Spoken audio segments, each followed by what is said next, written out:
By the grace of God, we are heading into part 4, studying Patriarchs and Prophets, studying about God's Word, the temptation and the fall. How, despite knowing all that they had, all the different communications they had with God, despite everything they had, Adam and Eve, how could they still fall? If they fall, is there any hope for us? How could they fall? It's very scary to think about it.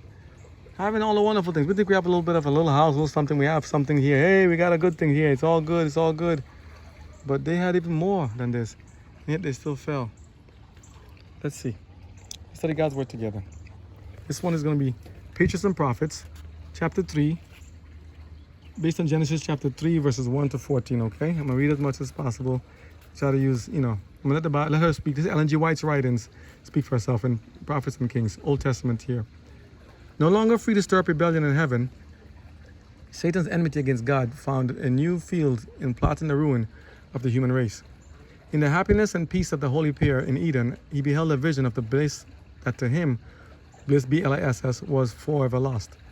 Moved by envy, he determined to incite them to disobedience and bring upon them the guilt and penalty of sin. He would change their love to distrust and their songs of praise to reproaches against their Maker. Thus, he would not only plunge those innocent beings into the same misery which he was himself enduring, but would cast dishonor upon God and cause grief in heaven. Our first parents were not left without a warning of the danger that threatened them. Heavenly messengers opened to them the history of Satan's fall and his plots for their destruction, unfolding more fully the nature of the divine government which the prince of evil was trying to overthrow. I mean, they were told, they were warned, right? It was by disobedience to the just commands of God that Satan and his hosts had fallen. How important then that Adam and Eve should honor that law by which alone it was possible for order and equity to be maintained. The law of God is as sacred as God himself. It is a revelation of his will, a transcript of his character, the expression of divine love and wisdom. The harmony of creation depends upon the perfect conformity of all beings, of everything, animate and inanimate, to the law of the Creator. God has ordained laws for the government, not only of the living beings, but also of the operations of nature. Everything is under fixed laws which cannot be disregarded. But while everything in nature is governed by natural laws, man alone, of all inhabitants of the earth, is amenable to moral law. To man, the crowning work of creation, God has given power to understand his requirements, to comprehend the justice and beneficence of his law, and its sacred claims upon him, and of man unswerving obedience is required. Like the angels, the dwellers in Eden had been placed upon probation. Their happy estate could be retained only on condition of fidelity to the Creator's law. They had to be tested, right? They could obey and live, or disobey and perish. God had made them recipients of rich blessings. But should they disregard his will, he who spared not the angels that sinned could not spare them. Transgression would forfeit his gifts and bring upon them misery and ruin. Yep. The angels warned them to be on their guard against the devices of Satan, for his efforts to ensnare them would be unwearied. He's not going to stop, right? While they were obedient to God, the evil one could not harm them. For if need be, every angel in heaven could be sent to help them. If they steadfastly repelled Satan's insinuations, they would be as secure as the heavenly messengers, we're told, right? But should they once yield to temptation, their nature would become so depraved that in themselves they would have no power and no disposition to resist Satan. That's sad. The tree of knowledge and of good and evil had been made a test of their obedience and their love of God. The Lord had seen it fit to lay upon them but one prohibition, right? As to use of all that was in the garden. But if they should disregard his will in this particular, they would incur the guilt of transgression. Satan was not to follow them with continual temptations. He could have, right? You know what I'm saying? He could have, what? He could have access to them only at the forbidden tree. That's interesting. You hear it again? They couldn't, Satan was not allowed to follow them with continual temptations. He wasn't permitted. This is interesting. I never remember reading this part before. Satan was not to follow them with continual temptations. He could have access to them only at the forbidden tree. That is very interesting. Should they attempt to investigate its nature, they would be exposed to his wiles. So Satan was limited as he is now in many respects, if God says so. Remember he told Job, I would attack Satan and Job if he didn't put a hedge about him. God protects us with a hedge. That is interesting. Here it is too. Should they attempt to investigate the nature of the nature of the forbidden tree, they would then be exposed to the wiles of Satan. WILAS. They were admonished to give careful heed to the warning which God had sent them, and to be content with the instruction which he had them seen fit to impart. They were to be obedient to God, right? In order to accomplish his work unperceived, Satan chose to employ as his medium, I told you possessed, the serpent, a disguise well adapted. I have to run from the other part because and the ants still follow me to bite me. Oh man, these guys are up to get me, boy. Okay. He employed the serpent as medium for his purpose of deception. The serpent was then one of the wisest and most beautiful creatures on the earth. I mean, he just possessed the animal. Let's see what happened. Was there any precipitating cause? Let's see. The serpent was then one of the most wisest and most beautiful creatures on the earth. What are the snakes they have now? It had wings. The serpent, what? The serpent had wings, and while flying to their presence, let me see, they bite me again, ants. The serpent had wings. Wow. Right? Oops, 1 second. My glasses fell. You got an answer down here. Oh, they're right here again. Oh, they're always there, kind of get me. I'm sorry, my friends. Let me go higher. Let me put both foot up now. I don't want to get bitten, so I got to make some changes here, right? Let me see this. Bear with me a second. Sitting out here. See my big head out here? Sitting here by the pool. Watching poor thing. Let's see. So, let's see how this goes. Let's see where we at. Let me see. They have to watch Satan. Let's see. So the serpent now. Because remember, there's a curse. Remember that God said that you shall crawl in his belly? So I guess he took away his wings and everything he had. The serpent was then one of the wisest and most beautiful creatures on the earth. It had wings, and while flying through the air, presented an appearance of dazzling brightness, having the color and brilliancy of burnished gold. Wow. Resting in the rich laden branches of the forbidden tree and regaling itself in the delicious fruit, it was an object to arrest the attention and the delight of the eyes of the beholder. And that's how they got Eve to come away, right? Thus in the garden of peace lurked the destroyer, watching for his prey. That's Satan. The angels had cautioned Eve to beware of separating herself from her husband while occupied in their daily labor in the garden. She was warned, right? With him, she would be in less danger from the temptation than if she were alone. But absorbed in her pleasing task, she unconsciously wandered from his side. On perceiving that she was alone, she felt an apprehension of danger, but dismissed her fears, deciding that she had sufficient wisdom and strength to discern evil, right? And to withstand it. Unmindful of the angel's caution, she soon found herself gazing with mingled curiosity and admiration upon the forbidden tree. The fruit was very beautiful, and she questioned with herself why God had withheld it from them. Now was the tempter's opportunity. As if, you see, the Satan's always waiting. Let me get a better position for this. Let me get a better position. Okay, hold that now. Let's see this. I'm gonna give you guys a good view so you can see what I'm reading at the same time. Now was the tempter's opportunity. Right? Oops. This is a fun thing to do here. What? Gotta get a page holder. Where am I? Here I go. As if, right? As if she was gazing upon it. Satan's watching her. She's watching. Now was the tempter's opportunity. As if he were able to discern the workings of her mind, he addressed her. Yea, had God said, you shall not eat of every tree of the garden? Right? You see what he said? Had God said, you shall not eat of every tree of the garden? Eve was surprised and startled as she thus seemed to hear the echo of her thoughts. Huh? But the serpent continued in a musical voice with subtle praise of her surpassing loveliness. A lot of flattery of her beauty and stuff, right? You know? Work the charm, right? And his words were not displeasing. Instead of fleeing from the spot, she lingered wonderingly to hear a serpent speak. Had she been addressed by a being like the angels, her fears would have been excited, you know? Maybe she could have been like, whoa, what is this? But she had no thought that the fascinating serpent could become the medium of the fallen foe. Some people call them shapeshifters, others call it possessed.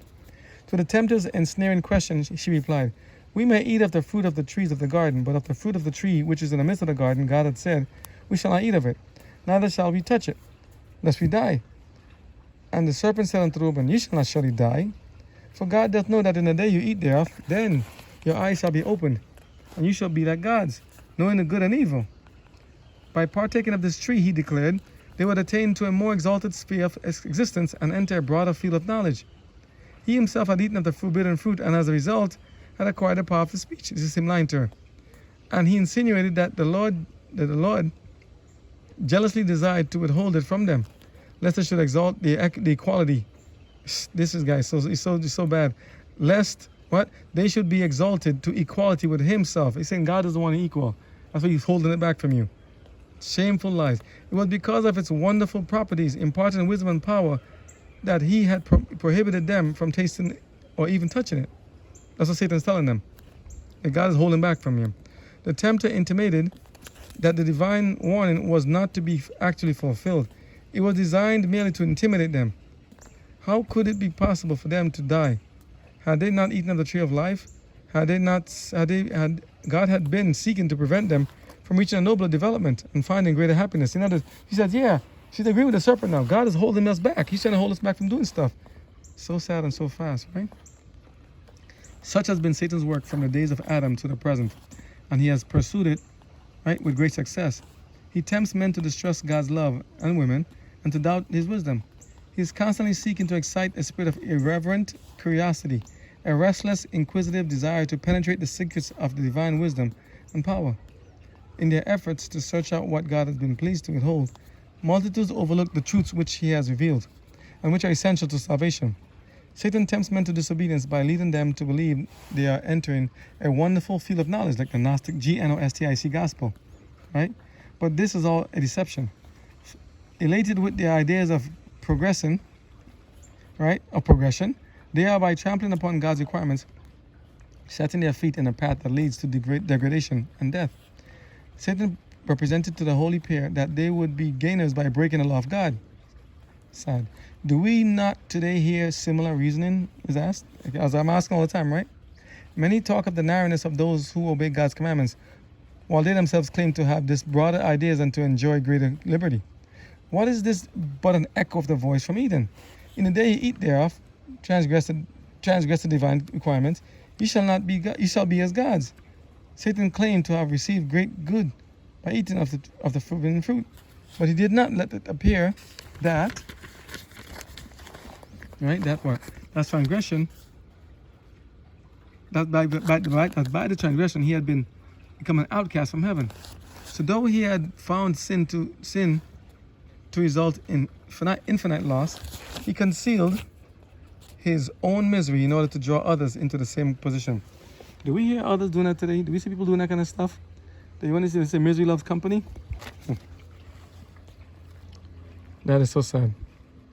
So now the transgressor seeks to disguise his true character. He may this is interesting. So now the transgressor seeks to disguise his true character. He may claim to be holy, but his exalted profession only makes him the more dangerous as a deceiver. He's on the side of Satan, trampling upon the law of God and leading others to do the same, to their perpetual ruin. He really believed the words of Satan. Oh, sorry, Eve, excuse me. I'm all over the place today. Eve really believed the words of Satan, but her belief did not save her from the penalty of sin. She disbelieved the words of God, and this is what led her to her fall. In the judgment, men will not be condemned because they consciously believe the lie, but because they did not believe in the truth. Notwithstanding the sophistry of Satan to the contrary, it is always disastrous to disobey God. That is true. We must set our hearts to know what is truth. All the lessons which God has caused to be placed on record in His Word are for our warning and instruction. They are given, right? They are given to save us from deception. Their neglect, God's Word, will result in ruin in ourselves, right, and in everybody else too. Whatever contradicts God's words, we may be sure, proceeds from Satan. The serpent plucked the fruit of the forbidden tree now and placed it in the hands of the half-reluctant Eve.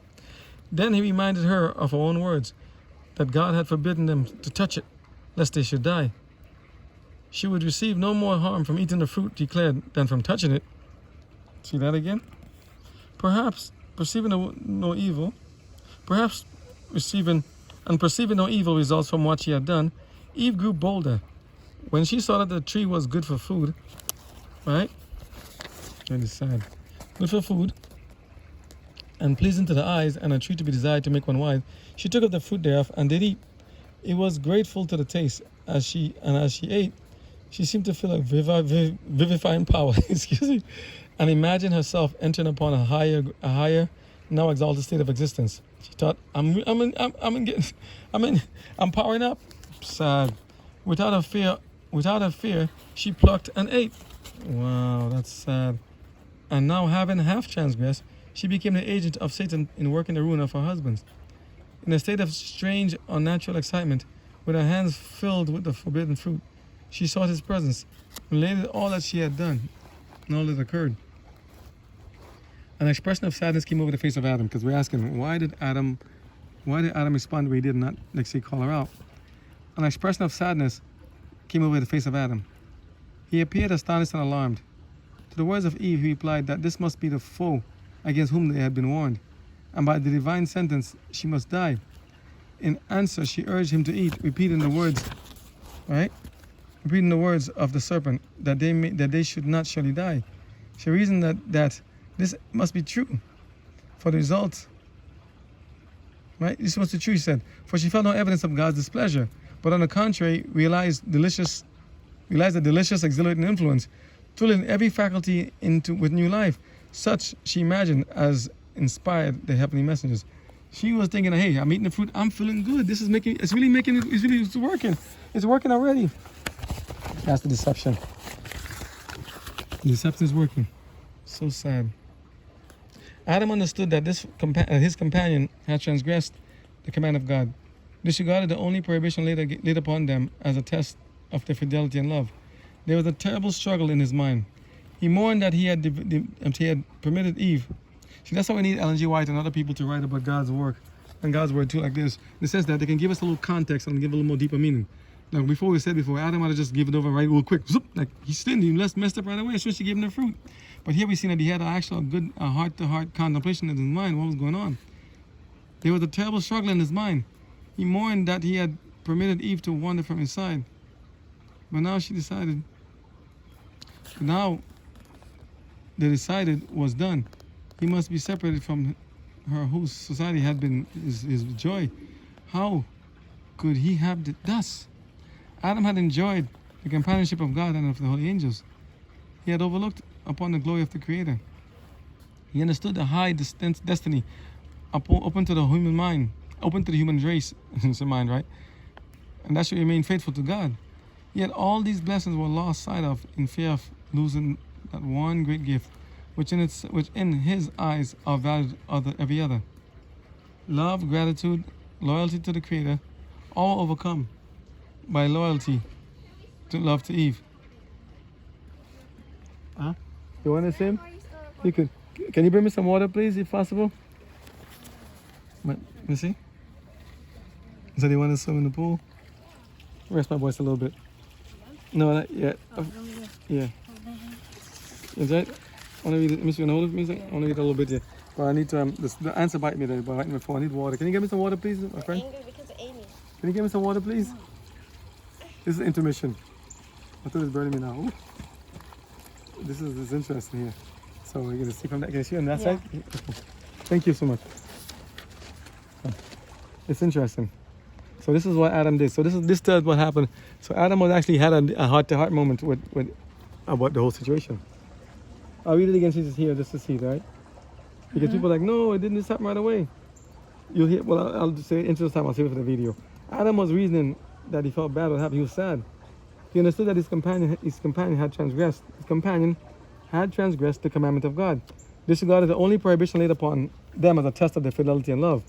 There was a terrible struggle in his mind.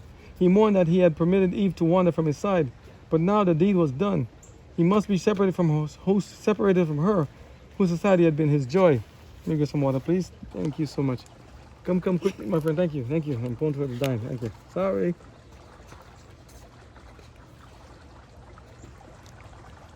Now I see they have this water next to some people on podium preaching. You know, some people can preach for hours, a long time, and the toad don't burn them. Mine burns. They have water with them. Maybe, because I'll drink it off in between them. Okay. So Adam here, he's so sad. So sad. So he says here, but now the deed was done. They sinned, they fell. He must be separated from her whose society had been his joy. He said he loved it too much, maybe, you know? How could he have it thus? Adam had enjoyed the companionship of both God and the early angels. He had looked upon the glory of the Creator. He understood the high destiny open to the human race. He knew what they can possibly do should they remain faithful to God. Yet all these blessings were lost sight of in fear of losing the one gift which, in his eyes, outvalued every other. Eve outvalued every other gift. Wow. He loved her that much? Wow. That's amazing. Love, gratitude, loyalty to the Creator, all were overborne by love to Eve. Wow. You were correct. She was a part of himself, and he could not endure the thought of separation. He did not realize that the same infinite power who had from the dust of the earth created him, a living, beautiful form, had in love given him a companion, could supply her place. You can make another person, you know, if need be. I mean, you're not trying to get rid of her. I mean, she seems nice already, but it's like, wow, that's sad, right? He resolved to share her fate. If she must die, he would die with her. You hear that? After all, he reasoned, might not the words of the wise serpent be true? Eve was before him, as beautiful and apparently as innocent as before this act of disobedience. This is him thinking in his mind now. This is not him talking to God yet. He's saying, wow, he's trying to rationalize this stuff. If I mess up, I mean, like she did, nothing happened to her. I mean, she looks okay. Still beautiful, still nice, still strong and tall. She didn't die. Maybe God is lying to us, maybe. I'm sure the devil might have just kept him out of it, you know, might have been tempting him at every chance he could get if he can get close to them. That's sad. That's sad. That is very sad. So here it says, she expressed greater love for him than before. Eve now expressed greater love for him than before? Wow. As beautiful and apparently as innocent as before, this act of obedience. This is him looking at her and saying, she looks the same. She says she loved me the same. Everything looks the same to me as before. Nothing is, how would this really change? Interesting. No signs of death appeared in her. And he decided to brave the consequences. He said, you know, I'm going to take a chance to see what happens. He seized the fruit and quickly ate. At his transgression, Adam at first imagined himself entering upon a higher state of existence. Like her. He thought, I'm achieving, I'm rising to the stars. Something wonderful is happening. But soon, that was only a dream. Soon the thought of his sin filled him with terror.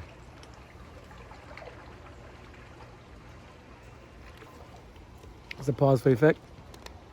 I'm trying to say my throat is really burning. Let's see. Not for strep throat, because that's I'm talking.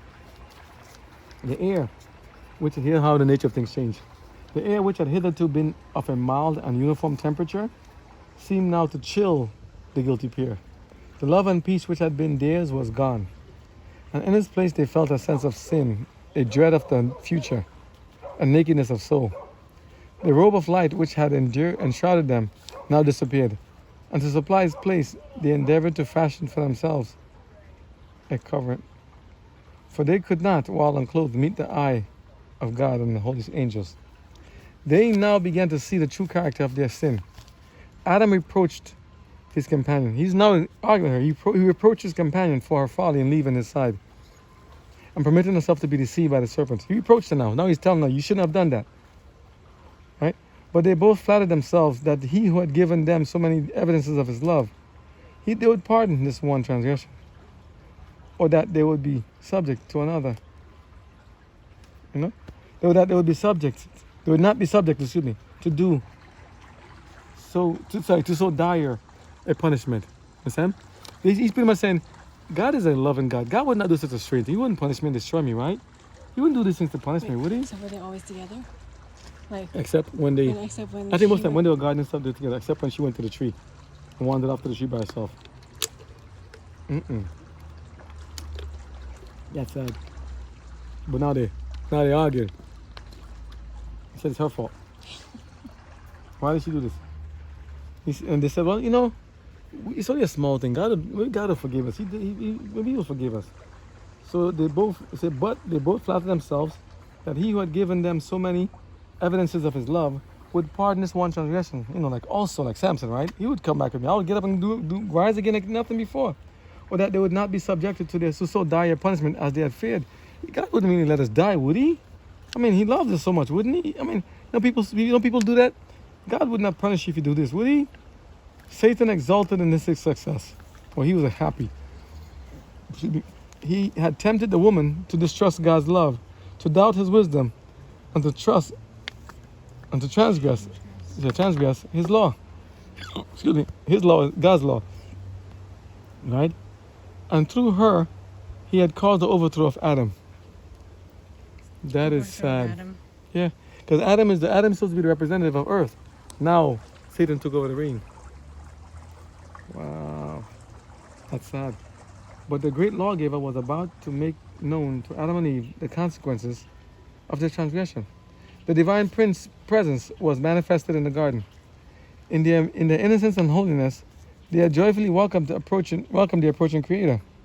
But now they fled in terror. That's sad, right? Mm-hmm. And they sought to hide in the deepest recesses of the garden. But the Lord called unto Adam and said unto him, Where art thou? And he said, I heard thy voice in the garden, and I was afraid. That's sad. Because I was naked, and I hid myself. And he said, Who told thee that thou was naked? Hast thou eaten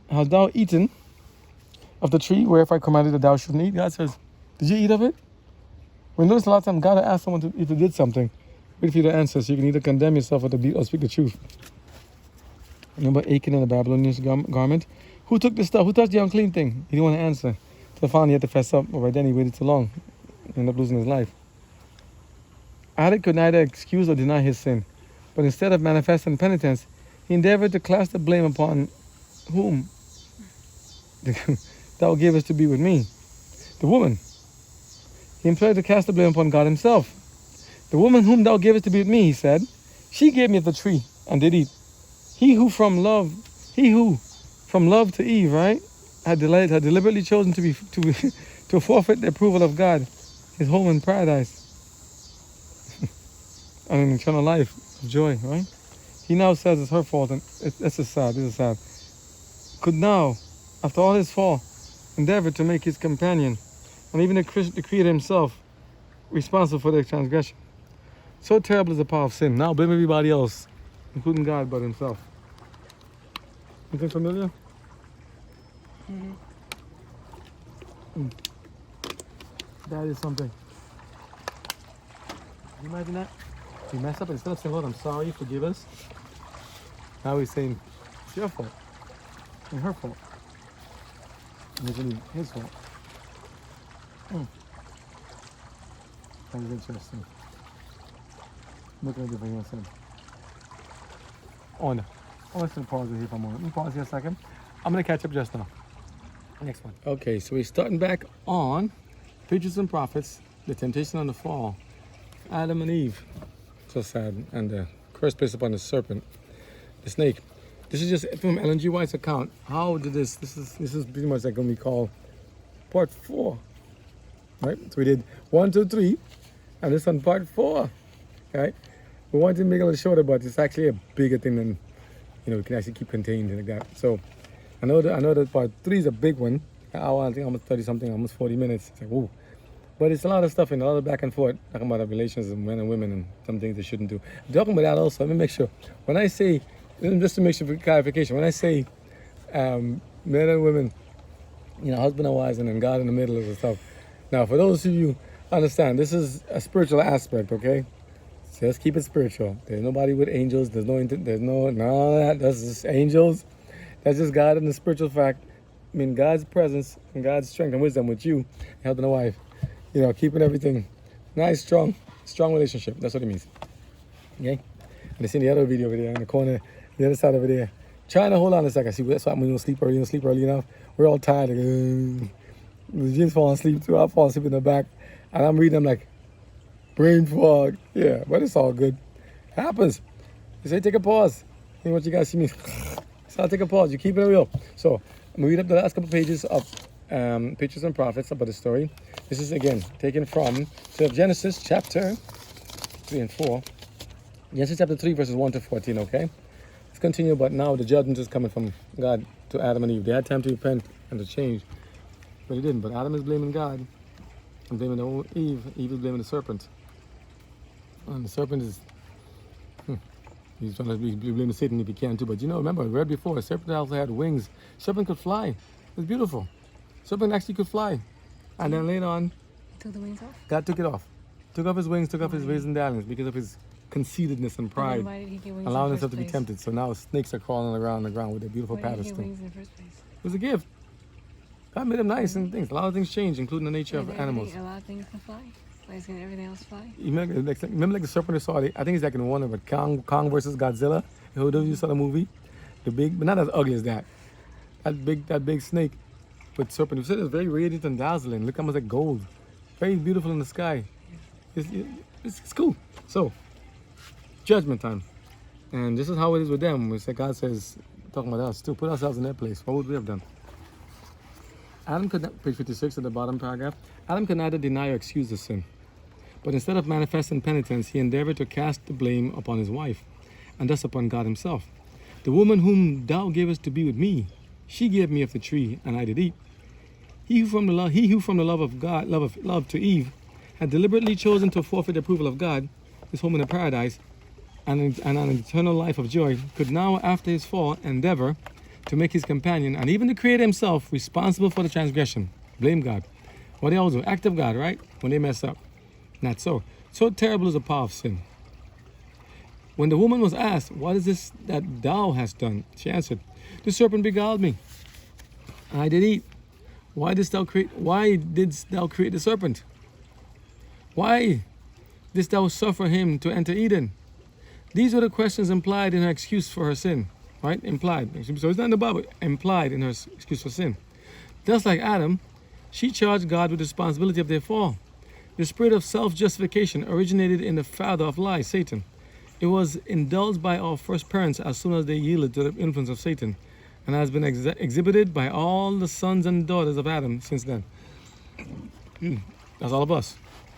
Instead of humbly confessing their sins, they try to shield themselves by casting the blame upon others, upon circumstances, or upon God, making even his blessings an occasion of murmuring against him. So sad. The Lord then passed sentence upon the serpent. Because thou hast done this, thou art cursed above all cattle, and above every beast of the field. Upon thy belly shalt thou go, and thus shalt thou eat all the days of thy life. Since it had been employed as Satan's medium, the serpent, right? He was employed as Satan's medium. The serpent was to share the visitation of divine judgment. He's going to pay. From the most beautiful and admired of the creatures in the field, it was to become the most groveling and detested of all animals. That's it, right? Feared and hated by both man and beast. The words next addressed to the serpent apply directly to Satan himself, pointing toward his ultimate defeat and destruction. I will put enmity between thee and the woman, and between thy seed and her seed. It shall bruise thy head, and thou shalt bruise his heel. I mean, there's going to be a war going on. Satan can only go that far. Eve was told of the sorrow and pain that must henceforth be her portion. And the Lord said, thy desire shall be to thy husband, and he shall rule over thee. In the creation, God had made her the equal of Adam. Had they remained obedient to God, in harmony with God, with his great law of love, they would have been in harmony with each other. But sin had brought discord, and now their union could be maintained and and preserved only by submission on the part of one or the other. So it's still giving the woman a very strong place in the relationship, but no one is to be, say, it's almost like saying, not saying you're not equal, but it's saying that one now have to yield and submit now, saying, well, somebody messed up. So They both did. They both messed up. Let's see. Eve had been the first in transgression, and she had fallen into temptation by separating from her companion, contrary to the divine direction. Says Eve, let's see. It was by her solicitation that Adam had sinned. And she was now placed in subjection to her husband. It's like, nope, you can be watched now. That's so interesting. Had the principles joined in the law of God been cherished by the fallen race, this sentence, though growing out of the results of sin, would have proved a blessing to them. But man's abuse of the supremacy, here's what we're talking about. Man's abuse of the supremacy thus given him as too often rendered the lot of woman very bitter and made their life a burden. Right? So, not to be done like that. Eve had been perfectly happy by her husband's side of her Eden home. But like restless modern Eves, she was flattered with the hope of entering a higher sphere than that which she was assigned by God. In attempting to rise above her original position, she wanted to go higher. She fell far below it. A similar result will be reached by all who are unwilling to take up cheerfully their life duties in accordance with God's plan. In their efforts to reach positions for which He has not fitted them, many are leaving vacant the place where they might be a blessing. In their desire for a higher sphere, many have sacrificed true womanly dignity and nobility of character and have left undone the work that heaven had appointed them. So women have a very interesting role to play in life and families and everything else in the world and everything. But by them trying to reach for other things that are unlike God, just the same as men do too, they get themselves into a bad situation. Happened back then and it's happening even now still. Now that they even have some people in the home, now if someone's a one family home, thing family home or something, like some people make them feel like they can do without a man, all this stuff. And men feel like they don't need women anymore. Women, the battle of the species, battle of the sex, everybody fighting. And look what it's on the result. It's so sad. But we have to see, we have to go through the same thing. To Adam, the Lord declared, God not letting Adam be free, because thou hast hearkened unto the voice of thy wife, and hast eaten of the tree of which I commanded thee, saying, and he calls her wife, because they were married now, right? God did it. And they eat of the tree of which I commanded thee not, saying, thou shalt not eat of it. Cursed is the ground for thy sake. In sorrow shalt thou eat of it all the days of thy life. Thorns also and thistles shall it bring forth. Thorns and thistles shall to grow up, right? And thou shalt eat the herb of the field. In the sweat of thy face shall I eat bread. You gotta work for it. Till thou return unto the ground. For out of it thou was taken, for dust thou art, and unto dust shalt thou return. It's like, we will die. It was supposed to be so different. It was not the will of God that the sinless pair should know aught of evil.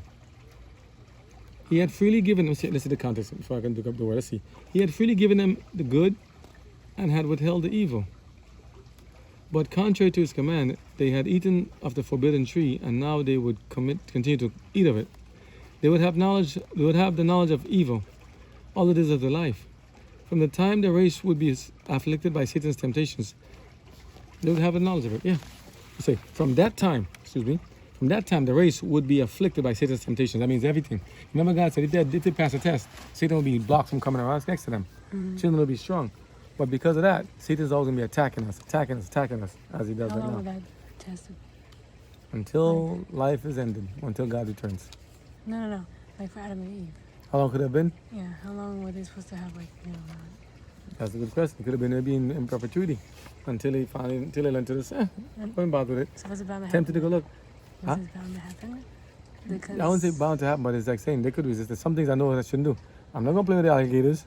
I ain't dare gonna think of playing with alligators. Yeah. I'm not gonna play with alligators no matter what. Okay? I ain't gonna touch them. I ain't put my hand in them out because I know it could be potential death. I ain't wanna go play with God said don't touch it. It could be a death. I don't mess with it. Like when you was a kid and stuff, you did different things as opposed to when you're older. Like, it said the magic and stuff on some shows. Some things you do when you're innocent, I didn't realize stuff you couldn't do or shouldn't do and all that stuff. But now God said, no, you shouldn't because of such. I'm like, in obedience to God and say love for God, I said, okay, I don't do it no more. I don't want it no more. You have to, and soon you get to kind of learn to have a different kind of taste or appetite for things. Like, say you said, you want to do godly things, a godly appetite, you start designing different things. You live differently. It doesn't really become like a temptation or blur to you or pull to you anymore. So this have to understand some things that just need to be done. Like, I know there's a volcano there around somewhere in the world, right? Do I need to go stick my head over it to see if it's going to blow up? I don't need to. Okay. What if The it's been tree like a could blow long up. Well, time? he told them, They didn't have warning. He told them, if you go even around the perimeter of the tree, the devil was not allowed. We did the previous video. The devil was not allowed to come close to you when you're outside of the tree. He kept them away, not to come close. But when you go around this area, you will then put yourself around the testing ground. So why put ourselves in an area to be tested and worse than we already have the things going on? So they had a choice. They were told and warned in advance by the angels as well as God. That we know the part you've seen that video and you read. That they didn't have to go there. The devil's going to try to come at you. And they chose, no. I think the devil's telling them right. They listened to the lie and they got tricked. And now they're sleeping in the grave. And it could have been alive forever. Sad. So as God said, it was not the will of them that they should know of evil. God wanted to protect them. Now everyone's to suffer for it. It says here, from that time on, the race would be afflicted by Satan's temptations. Instead of the happy labor heretofore appointed them, anxiety and toil were to be their lot. They would be subject to disappointments, grief, and pain, and finally to death. So if they had done good and been good, we would have got everything opposite. There's none of that before? No suffering, death, pain, suffering. That's what I'm saying. We give up a lot. No sadness, really? No sadness. Nothing sad. Everything was Everyone's wonderful. always Just happy. always happy, always beautiful, because it had no pain, no suffering, no aches, no pain, no tiredness, no fatigue, no stress, nothing. Just good, living strong, beautiful, strong lives. So the Had all the animals and learning about nature, learning about life, learning about stuff. Things things Adam have seen or gone through. Him and Eve saw before the fall. What might how life looked like before how that? long was the Can you before the imagine? fall? It seems very immediate, not that long. So, I mean, they spend time, talking and naming the things, the animals and everything, but it could be within a week. Could be. Could be, I'm just saying, could be. But it's very soon. It says here, under the curse of sin, all nature was to witness. Under the curse of sin, all nature was to witness to man of the character and results of rebellion against God. When God made man, he made him rule over the earth and all living creatures. So long as Adam remained loyal to heaven, all nature was in subjection unto him. But when he rebelled against the divine law, the inferior creatures were in rebellion against his rule. So some teachers know and necessarily run from us no more. Some are actually trying to hunt us. The animals, the mountain lions, all the things, they're not running from us. They're running. They actually, unless you got some gun or something, they're actually trying to go and attack you and kick you out of the place. Before the creatures were your friends, they were nice, they're wonderful. Now they come and try to eat you. I know one of my friends over there in Alaska said the bears come out hunting sometimes. They actually really want to eat you. They come trying to find you polar bears. Instead of wanting to beat the guy in the glass tube in the ice trying to beat the polar bear, and the polar bear's trying to break the glass, trying to get to him, trying to bite the edges, trying to get to him. They're not scared to eat you now. Wow. So, I remember some kids, I think I remember the story in the Prospect Park back in the days, or maybe the 90s, where some kids climbed into the polar bear park portion of the park. They climbed down the fence to try to see what happened. And they couldn't get back up in time. The polar bear went and attacked them and started eating them. Wow. It's like, that's why would someone take the time to go there and try to mess around and check on polar bears? You can't just watch them from the outside or on the fence and the safety of that. But why put that self-distance between? One guy decided to jump into the lion's den. I saw another YouTube video. He wants to see watch him on YouTube, right?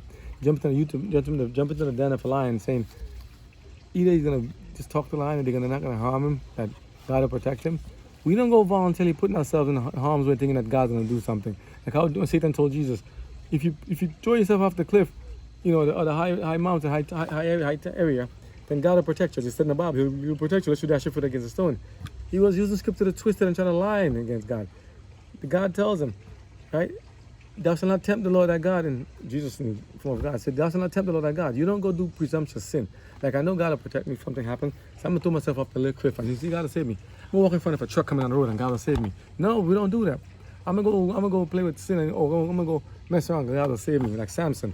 I'm going to go do this. Answer bite me again. I'm going to go do this and stuff and God will save me. And then in the end, Samson lost his eyes and he lost his life.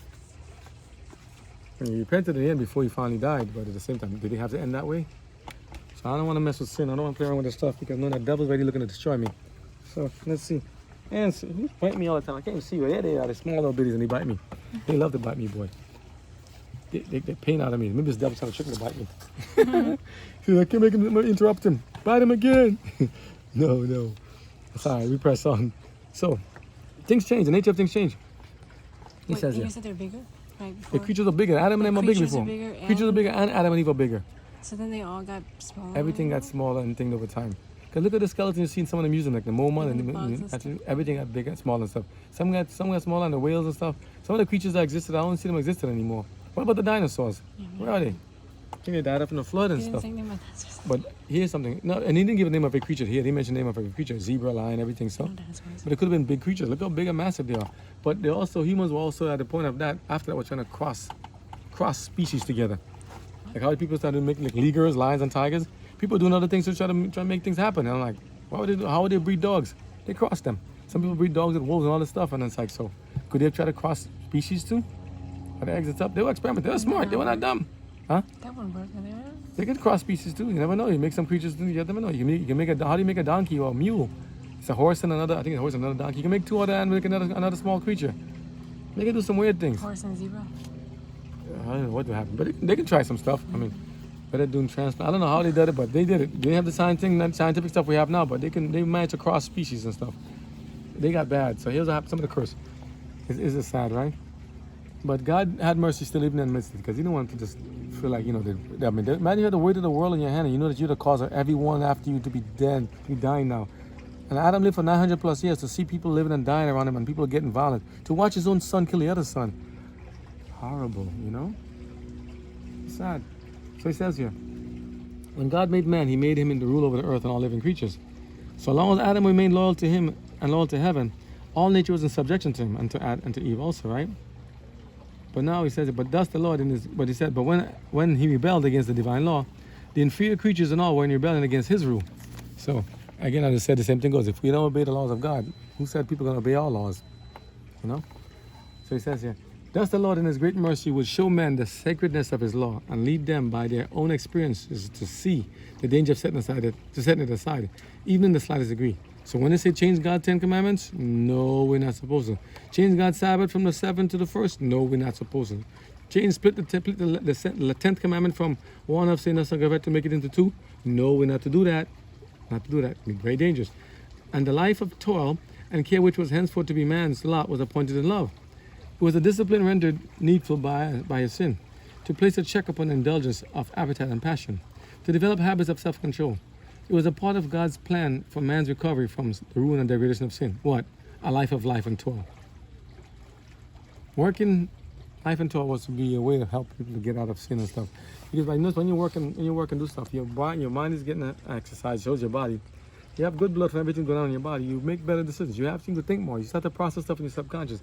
I don't know if everyone has the same impression, but when I'm doing something, when I'm doing work, I think about other things. In terms of like work around the house is one thing.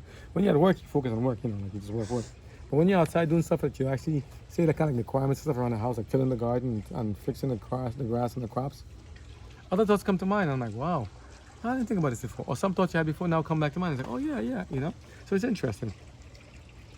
He says here, and that's going to help men to prevent from getting idle and getting into sin. The warning given to our first parents in the day that thou eatest thereof, thou shalt surely die, Genesis 2 verse 17, did not imply that they were to die on the very day when they took part of the forbidden fruit. But on the day the irrevocable sentence would be pronounced, as I saw here. Immortality was promised on condition of obedience. By transgression, they would forfeit eternal life. That very day would be doomed. That very day would be doomed to death. That's hard. In order to possess an endless existence, man must continue to partake of the tree of life. They can live forever. So this is interesting. So the tree of good and evil is there. The tree of also life was also there, close by. We would have better take it and guard it. You could eat that tree and eat the other tree also. Deprived of this, his vitality would gradually diminish until life should become extinct. Is that a theme where people say they weren't looking for the fountain of youth, or they look for the fruit that can turn them back, or a potion of to make them live forever? Could that be where some of that theme comes from? If we're going to find the fountain of youth, because if they eat from the tree of life and knowledge, they can live forever. But now they can't, so God has to block them from that. Also live for it forever. There's fruit on the tree of life. Like to give them life, to make them live, to give them eternal life. So they eat from there? They could, yeah, I think so. They usually eat from there? Yes, I'm guessing. They were vegan, so they can eat from that tree. They were allowed to eat from that one, tree of life. Someone said, hey, eat some tree of life, eat and just eat it, make fruits, and it's like interesting, right? Why not just give it to them naturally self-propagating? He has a way of doing it. It's interesting, but he gave him from tree of that, and he said the other tree next to it though is the one of you're not supposed to eat from. him a choice Why already. didn't they put like the other tree really far away? He had to be tested. Let's see what happened here. It says here, it was a discipline rendered needful by his sin, to place a check upon the indulgence of appetite and passion, to develop habits of self-control. It was a part of God's plan of man recovery from the ruin and degradation of sin. The warning given to his first parents in the day, right? Yesterday of it, they didn't die, right? He says should be doomed first time, but he says here, in order to possess an endless existence, man must continue to partake of the tree of life. Deprived of this, his vitality would gradually diminish until life should become extinct. So now all those things depleted. How long can we live now? Barely 10, barely 70 years. It was Satan's plan that Adam and Eve should by disobedience incur God's displeasure. He was planning this. That's what he wanted. And then if they failed to obtain forgiveness, he hoped that they would eat of the tree of life. Hear this? And thus perpetuate an existence of sin and misery. You want to keep sinning and eating, keep sinning and eating, and keep it going. What a wicked person. But after man's fall, holy angels were immediately commissioned to guard the tree of life. Around these angels flashed beams of light having the appearance of a glittering sword. Right? None of the family of Adam were permitted to pass by. No one is permitted to go eat from it anymore, and God blocked it off. After that? After this thing, no one is But permitted to there's get to it. Yeah, because they'll live forever. No access to it. The barrier to partake of the life-giving fruit, they were not allowed to go to anymore. Hence, there's not an immortal sinner. That's why. It says here, the tide of woe that flowed from the transgression of our first parents is regarded by many as too awful a consequence for so small a sin. God is too mean. How could he do all this? And they impeach the wisdom and justice of God in his dealings with man. But if they would look more deeply into this question, they might discern their error. God created man after his own likeness, free from sin. The earth was to be peopled with beings only a little lower than the angels. Right? But their bodies must be tested. Our God would not permit the world to be filled with those. Their bodies? Isn't obedience? I said their bodies? Okay, Yeah. excuse me. Obedience. Wait, what am I? Yeah. But the bodies will be tested too, by the nature and the thing, of course. You see? That's good, yeah. But I'm saying their bodies will be tested as well, because now you have to be tested by the elements and stuff. You deem it. My eyes are getting kind of heavy. Yeah. Tested by the obedience and stuff. But thank you for that. You can see that even from here on that angle. Yeah. Wow, you got good eyes. Maybe your old man seen bad. Yeah, I was tired, but she's still holding on. Oh, that's good. Okay. That's the thing. So let me go back to that. Read it properly.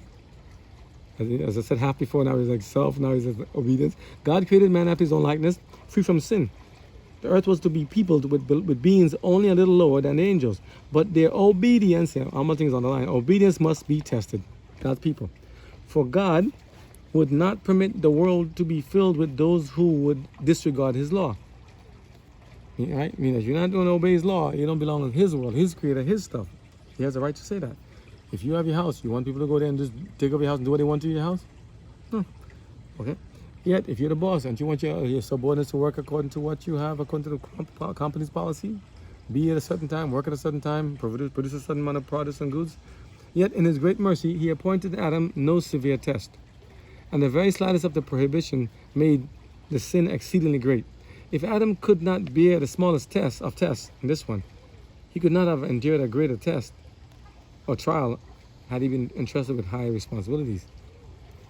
Had some great test been appointed Adam, then those whose hearts inclined to evil would have excused themselves and saying, this is a trivial matter, appetite.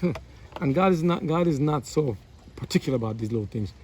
And there will be continual transgression in things looked upon as small, and which pass unrebukable among men.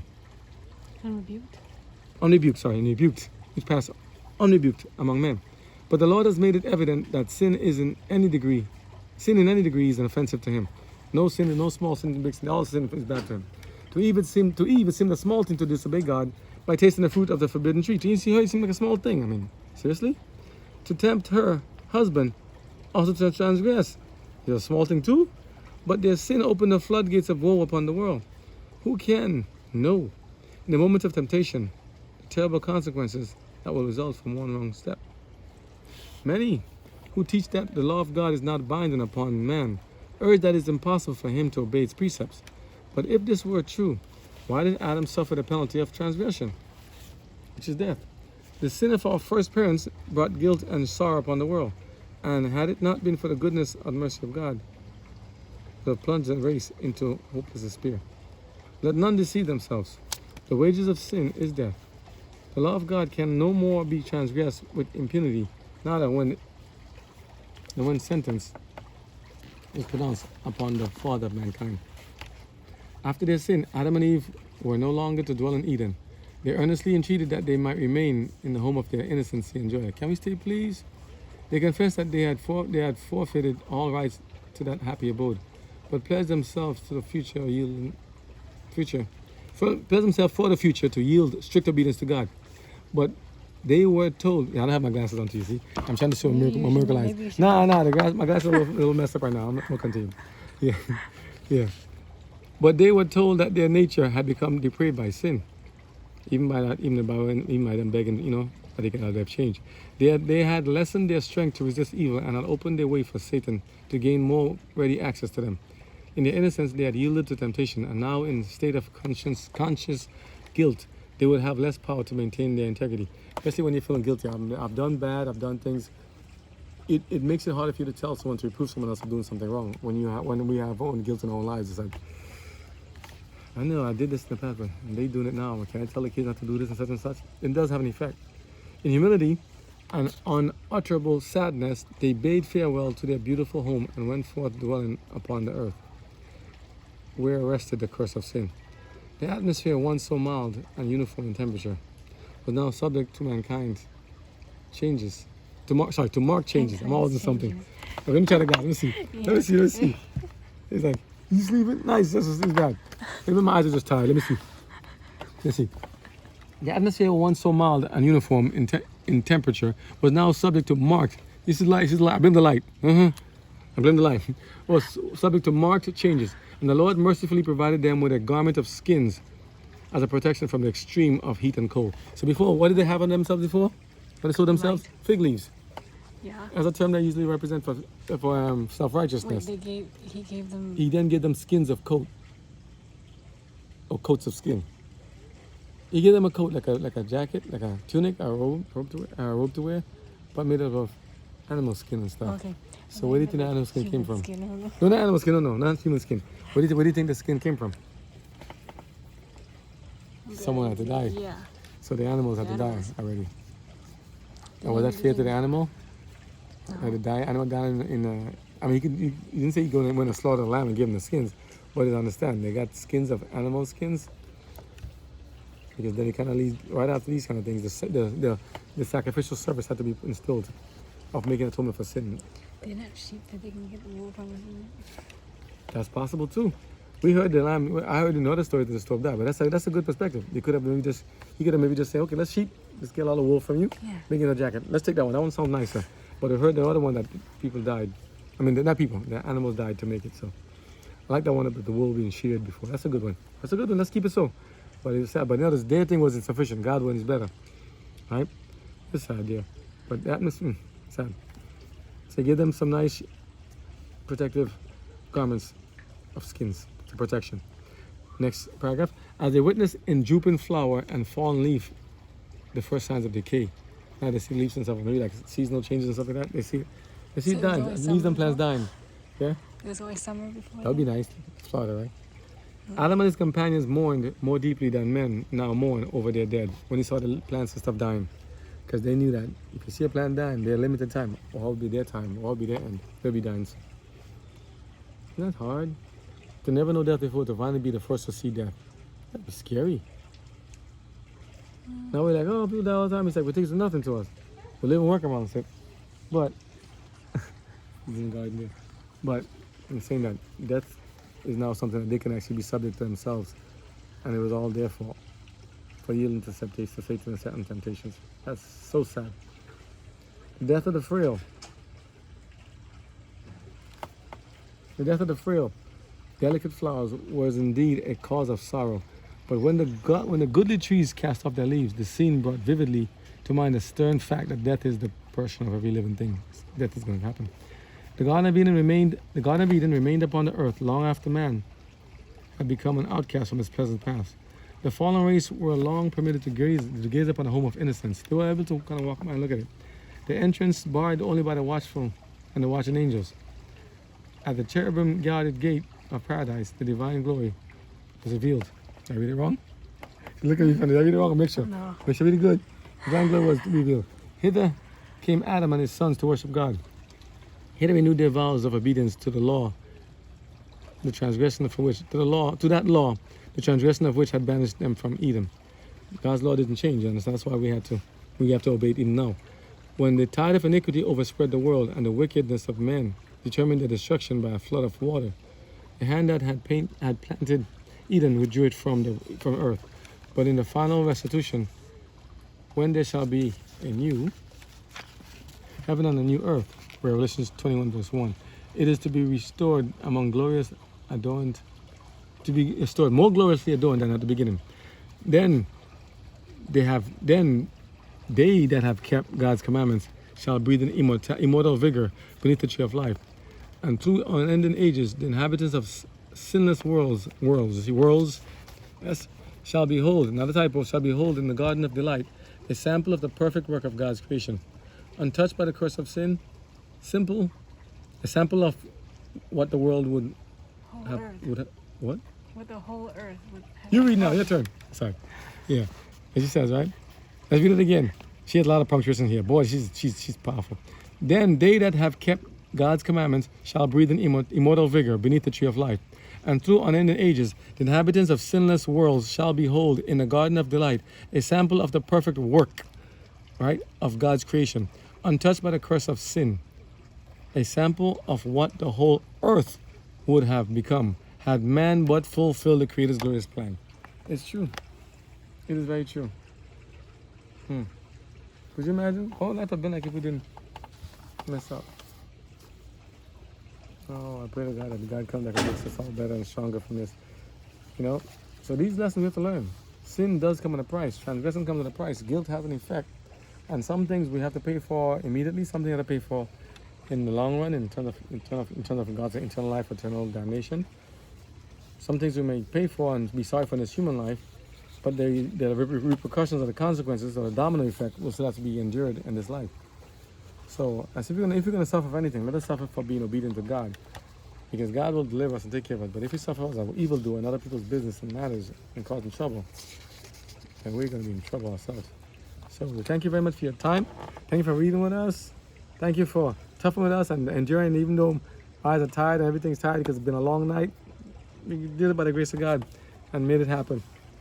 Voice is a little better. We should do more next time, okay? So I'm trying to see and do this every Saturday with Sabbath. It may or may not, depend how time goes and how the situation, and the topics come to mind. I'd like to go over the Tower of Babel and the Exodus and stuff next time we get to speak with you guys. So in the meantime, just keep studying. Read God's Word. Very good, very powerful, very potent. A lot of good things in there. And changes lives. Okay? God bless you all.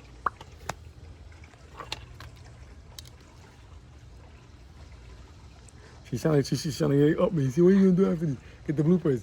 Get the glasses. My glasses are so scratched. I need to get some new stuff soon.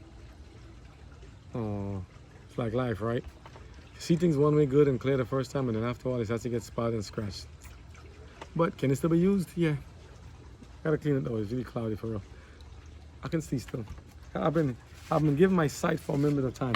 Stop trying to catch me something. I'm gonna try to get you. She ain't stopping yet. I can see her fingers. For the long fingers, didn't put the button yet. It's troublesome. I'm gonna get you. I'm gonna get the answer.